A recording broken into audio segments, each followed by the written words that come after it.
मीरा देखने में बहुत खास नहीं थी, रंग से सांवली और शरीर से भी भरी भरी, लेकिन फिर भी वो एक मशहूर मॉडल बनना चाहती थी।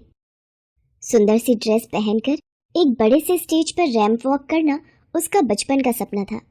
इसलिए अपनी कॉलेज की पढ़ाई छोड़कर वो फैशन डिजाइनिंग का कोर्स करना चाहती थी। मीरा, देख, मेरे मानने या ना मानने से कुछ नहीं होने वाला। तू क्या करेगी ये तो तेरे पापा ही तय करेंगे ना। हाँ मम्मी, तभी तो मैं आपको समझा रही हूँ, ताकि आप पापा को समझा सको। मम्मी, फैशन डिजाइनिंग में बहुत स्कोप है और आपको तो पता ही है ना कि मैं एक मॉडल बनना चाहती हूँ। तो अगर फैशन डिजाइनिंग का कोर्स कर लूंगी तो मैं आसानी से एक अच्छी मॉडल बन सकती हूँ। नहीं मीरा, तुम चाहे जो कर लो, एक मॉडल ना तो तुम बन सकती हो और ना ही हम तुम्हें बनने देंगे।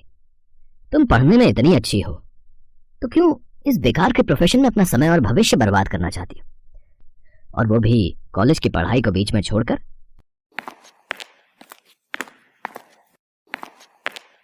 लेकिन पापा, मीरा, मुझे और बहस नहीं चाहिए।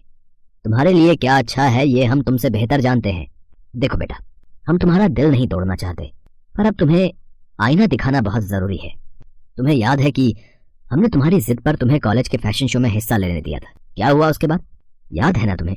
सब लोग कैसे तुम पर हंस रहे थे, और वैसे भी ये प्रोफेशनल कोर्सेज कितने महंगे होते हैं, तुम्हें पता भी है।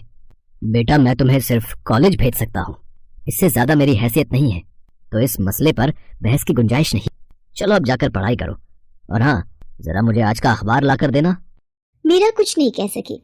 वो चुपचाप वहां से चली गई और उस दिन का अखबार लेकर अपने पिता के पास जाने लगी। तभी उसकी नजर अखबार में छपे एक इश्तिहार पर पड़ी। अरे, ये तो मशहूर फैशन डिजाइनर सुगम कपूर हैं। उन्हें मॉडल की जरूरत है। मुझे यहाँ जाना चाहिए, शायद कुछ बात बन जाए। मीरा उस एड वाले पेज को अपने पास रख लेती है। फिर अगले दिन वो उसी फैशन हाउस में पहुंच जाती है। वहां सब कुछ मीरा के लिए एक सपने जैसा था। हर तरफ एक से एक सुंदर ड्रेसेस और एक से एक खूबसूरत मॉडल्स वहां पर मौजूद थी। मीरा इस सब में खोई गई थी कि तभी, हे यू, क्या काम है? किससे मिलना है तुम्हें? जी मुझे सुगम सर से मिलना है। सुगम सर इस शहर के सबसे मशहूर फैशन डिजाइनर हैं, और तुम्हें क्या लगता है वो यूं ही किसी से भी मिल लेंगे? मैं उनकी मैनेजर हूँ, मुझे बताओ क्या काम है उनसे। वो मैम, मैं ये एडवर्टीजमेंट देख कर आई हूँ। मैं एक मॉडल बनना चाहती हूँ। क्या कहा, मॉडल? और तुम सच बताओ, क्या यहाँ आने से पहले आईना देखा था तुमने? सुगम सर को अपने ब्रांड न्यू लहंगा कलेक्शन के लिए मॉडल चाहिए। एक ऐसी मॉडल चाहिए उन्हें जो उनके डिजाइन किए हुए लहंगे को पहनकर बिल्कुल एक परी जैसी दिखे। तुम समझ रही हो ना मेरी बात? जी मैं समझ गई। तो मुझे यहाँ कोई और काम मिल सकता है क्या मैडम, प्लीज? अच्छा, वैसे यहाँ साफ सफाई के लिए किसी की जरूरत है तो सही, लेकिन मैं कर लूंगी, बहुत अच्छे से करूंगी मैं। प्लीज मुझे ये काम दे दीजिए। मीरा किसी भी हाल में उस फैशन हाउस से जुड़ना चाहती थी। इसके लिए वो वहाँ साफ सफाई के काम के लिए भी तैयार हो गई। वो अगले ही दिन से उस फैशन हाउस में साफ सफाई के लिए जाने लगी। घर पर उसने इस बारे में किसी को नहीं बताया। वो कॉलेज जाने के लिए घर से निकलती, लेकिन पहले उस फैशन हाउस में आकर साफ सफाई करती और फिर उसके बाद कॉलेज जाती। ऐसा कई दिनों तक चलता रहा। फिर एक दिन, अरे वाह, ये कितना सुंदर लहंगा है। लगता है जरूर ये लहंगा सुगम सर के नए कलेक्शन में से है। काश मैं इसे एक बार पहनकर देख पाती। वैसे यहाँ सबसे पहले तो मैं ही आती हूँ साफ सफाई के लिए। मेरे जाने के बाद ही सब आते हैं। एक बार चुपचाप पहनकर देख लूंगी तो किसी को पता नहीं चलेगा। मीरा ने ये तो बिल्कुल सही अंदाजा लगाया था कि वो लहंगा सुगम कपूर के लेटेस्ट कलेक्शन में से था, लेकिन उसका ये अंदाजा गलत था कि उस वक्त उस फैशन हाउस में उसे देखने वाला कोई नहीं था। ये शायद उसकी खराब किस्मत ही थी कि उस दिन खुद सुगम कपूर वहां मौजूद था। उसका लेटेस्ट कलेक्शन जल्द ही लॉन्च होने वाला था, तो वो खुद सारी तैयारियों को देखने के लिए वहां आया हुआ था और इत्तेफाक से एक रात पहले वहीं अपने केबिन में रुका हुआ था। मीरा जैसे ही वो लहंगा पहनकर आईने के सामने आई तो सुगम कपूर ने उसे सीसीटीवी कैमरे की मॉनिटरिंग स्क्रीन पर देख लिया। वो फौरन अपने केबिन से बाहर निकलकर मीरा के पास आया और गुस्से से बोला, हे, कौन हो तुम, और तुमने किससे पूछकर इस लहंगे को हाथ लगाया? सुगम कपूर भले ही मीरा को नहीं जानता था, लेकिन मीरा उसे अच्छी तरह से पहचानती थी। वो सुगम कपूर को देखते ही जैसे एक बुद्ध बन गई थी। तुमसे पूछ रहा हूँ मैं, कौन हो तुम? जल्दी बताओ, वरना मैं अभी सिक्योरिटी को बुलाता हूँ। नहीं, रुकिए सर, मेरा नाम मीरा है। मैं यहाँ आपके फैशन हाउस में ही काम करती हूँ। क्या यहाँ काम करती हो? तो फिर आज से पहले मैंने तुम्हें कभी यहाँ देखा क्यों नहीं? जी सर, मैं यहाँ साफ सफाई का काम करती हूँ और करीब 15 दिन पहले ही मैंने यहाँ ज्वाइन, मेरा मतलब है काम शुरू किया है। मुझे निशी मैडम ने मेरा मतलब है कि निशी मैडम ने काम पर रखा था मुझे। ओके, अगर ऐसा है तो जरा समझाओगी कि ये लहंगा क्यों पहना है तुमने? क्या इसे पहनकर साफ सफाई करोगी तुम? इसे हाथ लगाने से पहले पूछा तुमने किसी से? आई am really very sorry sir.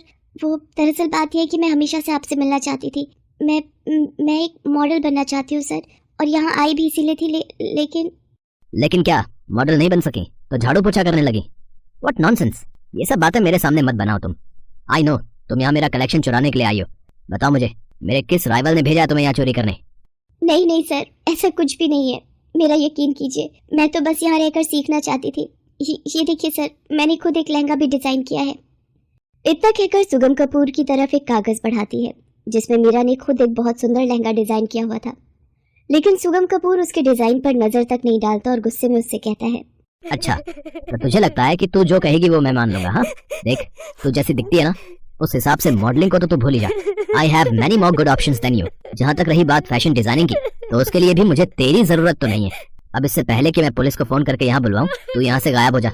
और हाँ, तेरे जाने से पहले ये लहंगा इसकी जगह पर होना चाहिए, समझी ना?